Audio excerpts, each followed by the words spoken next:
What was the Holy Roman Empire? By Edward Feser. According to Aristotelian Thomistic political philosophy, the state is a natural institution. It has as its natural end the provision of goods that are necessary for our well-being as rational social animals, but would not be otherwise available, such as defense against aggressors. According to traditional Catholic theology, the state also serves functions relevant to the realization of the supernatural end of salvation, such as protecting the church. However, while these things are true of the institution of the state in general, they do not entail the existence of any particular state. That is to say, while the natural law and our supernatural end require that there be states, they don't require that there exists Germany, specifically, or the United States, or China. For the most part, the same thing is true of empires. Nothing in natural law or in our supernatural end requires that there be a British Empire specifically, or a Mongol Empire. The Holy Roman Empire is philosophically interesting because it did have a special status under natural law and in the supernatural order. Or at least, it did according to one view.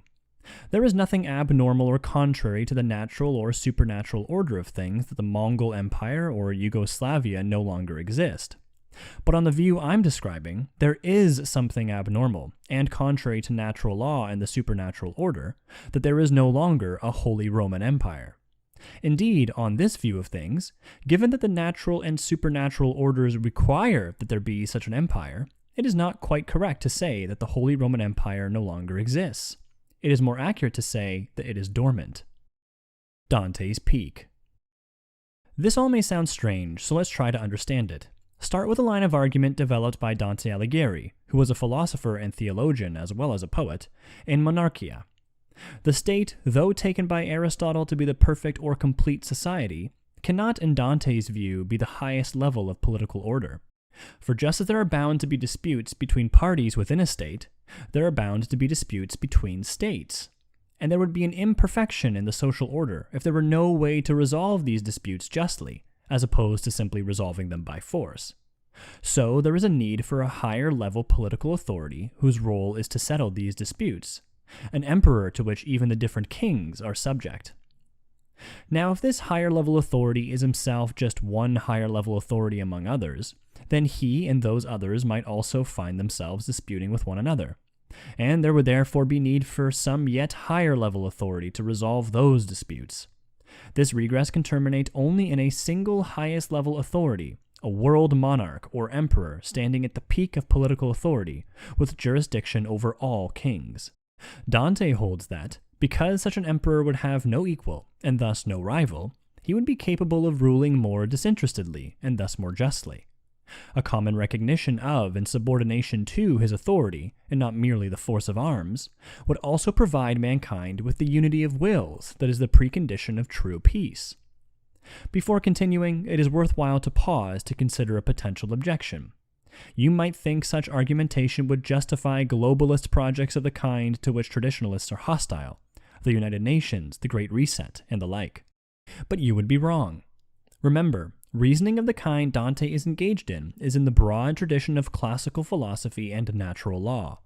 A world empire of the kind he envisions would be one governed by, and governing in light of, that tradition. For guidance, it would not look to John Rawls, Bill Gates, and the like, but to the likes of Plato, Aristotle, Augustine, and Aquinas. And a world empire that governed contrary to that natural law tradition would be a world tyranny, a grotesque counterfeit of what thinkers like Dante envisioned. The Roman way. Now, the fact that there are unjust states does not undermine the legitimacy of the institution of the state itself. Similarly, the possibility of an unjust world empire does not undermine the legitimacy of the notion of a world empire per se. Original sin has corrupted all social institutions, but we can see through it to determine what the uncorrupted versions would look like. That brings us to the model in terms of which the tradition I'm describing conceptualized the idea of a world empire, the Roman Empire. Such a model might seem ironic, given that we're talking about the Christian tradition, and the Roman Empire had persecuted the Church. Indeed, the New Testament devotes a whole book, the Apocalypse of St. John, to a characterization of that empire as a satanic force of oppression.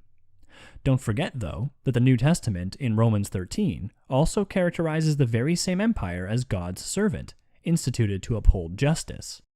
As with any other state, it wasn't the empire itself that was bad. What was bad were the corrupt ends to which the empire had been put. And the conversion of the empire to Christianity could remedy this corruption. Not perfectly, of course. Nothing human is perfect. But through the influence of the church, grace could heal fallen nature, in the case of the empire as in the case of any other institution damaged by original sin. That was the idea, anyway. Now, one reason the Roman Empire suggested itself as a model to medieval theorists of world empire is that it was an actually existing example of such a thing, or an approximation to one anyway. A single empire had jurisdiction over other kings. A common citizenship, legal code, and language united diverse countries and ethnicities. A common cult united the different religious traditions, albeit it was, before the conversion to Christianity, a false and idolatrous worship. But it wasn't just that the Roman Empire happened to be there as a concrete example. Scripture was taken to reveal it to have a special world historical role. As James Bryce points out in his chapter on the theory of the empire in his book, The Holy Roman Empire, the grounds for this judgment were found in the book of Daniel. The fourth beast of Daniel's famous vision and the legs and feet of Nebuchadnezzar's were taken to represent the Roman Empire.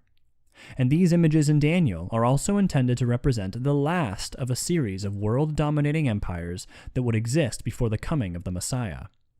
The implication, for the Christian theologian, is that any empire that would exist in the heart of Christendom before the time of Christ would in some sense be a revival of the Roman Empire, either in a healthy, normative form, a Christian or holy Roman Empire, or in a corrupted, persecuting form, an empire of Antichrist.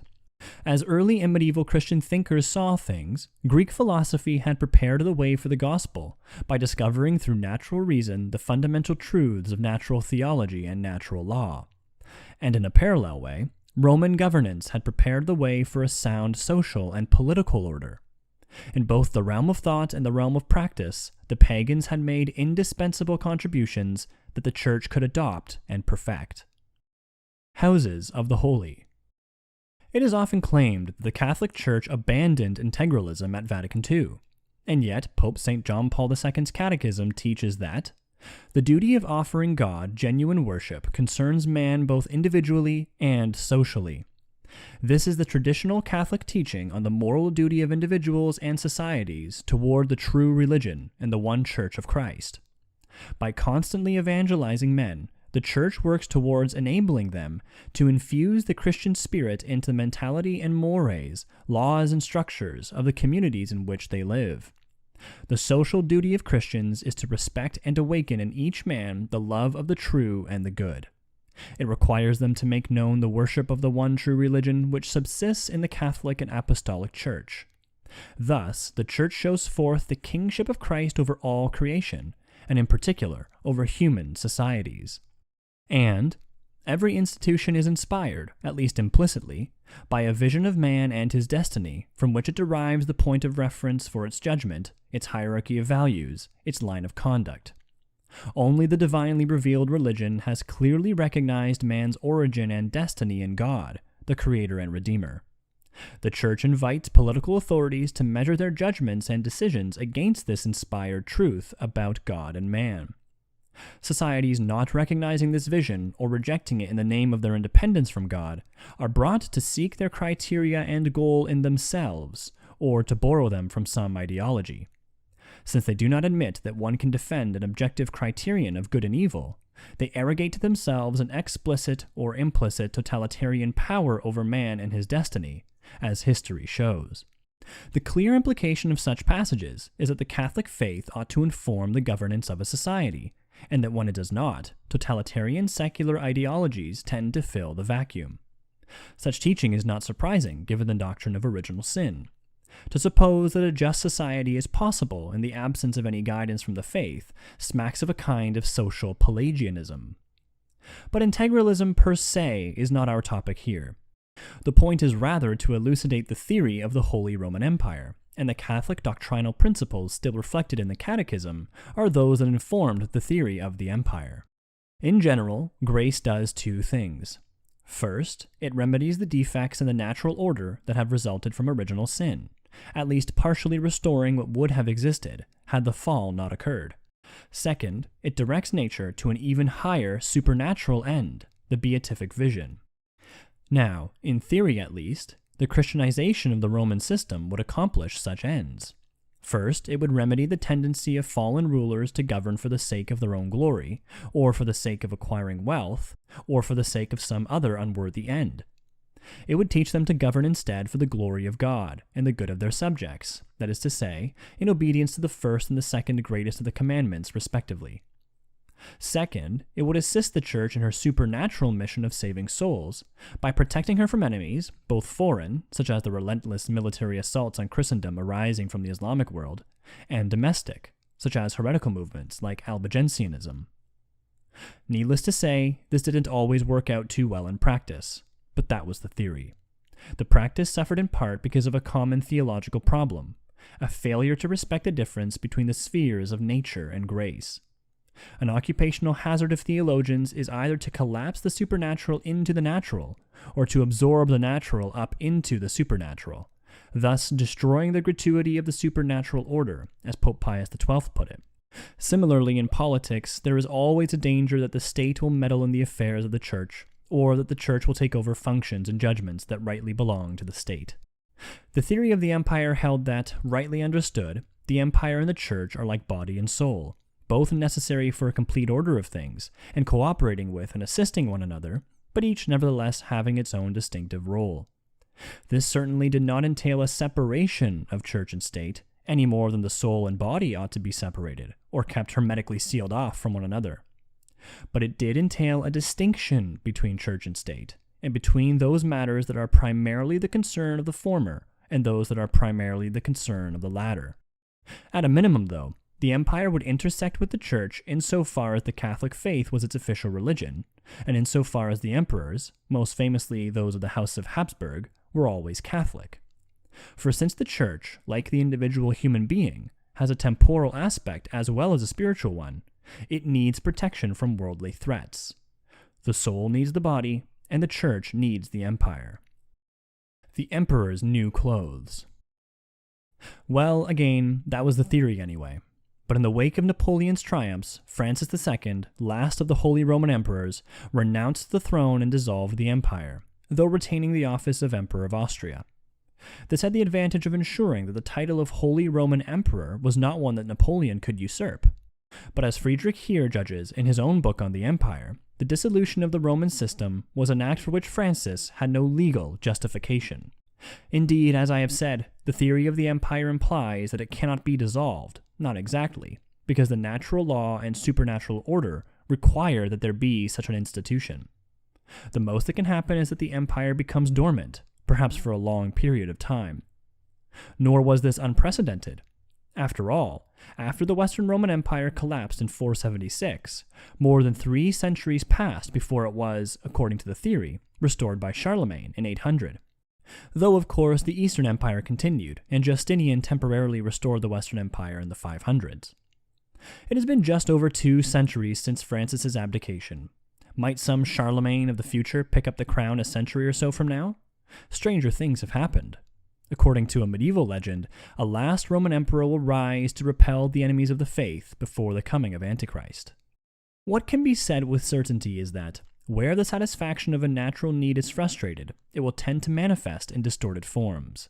Hence, if the empire is something required for human well-being, we would expect corrupt approximations to it to arise. And arguably, that is indeed what we have seen. In a recent article, I discussed Plato's classification of 5 basic types of regime, 1 just and 4 increasingly unjust. The just regime is that of the philosopher kings, oriented toward the good and ruled by reason. The first and least bad of the unjust regimes is timocracy, oriented toward military glory and ruled by the spirited part of the soul, the part moved by considerations of honor and shame, rather than by reason. Next, and worse, we have oligarchy, oriented toward the accumulation of wealth and ruled by the desiring part of the soul, though by desires of a bourgeois and the somewhat more disciplined kind. Yet worse is democracy, which as Plato understands it, is oriented toward the egalitarian satisfaction of desire, no desire being regarded as any better than the others, and is thus ruled by the lowest common denominator of the basest desires. Finally and worst, we have tyranny, an outgrowth of the anarchy into which democracies tend to collapse.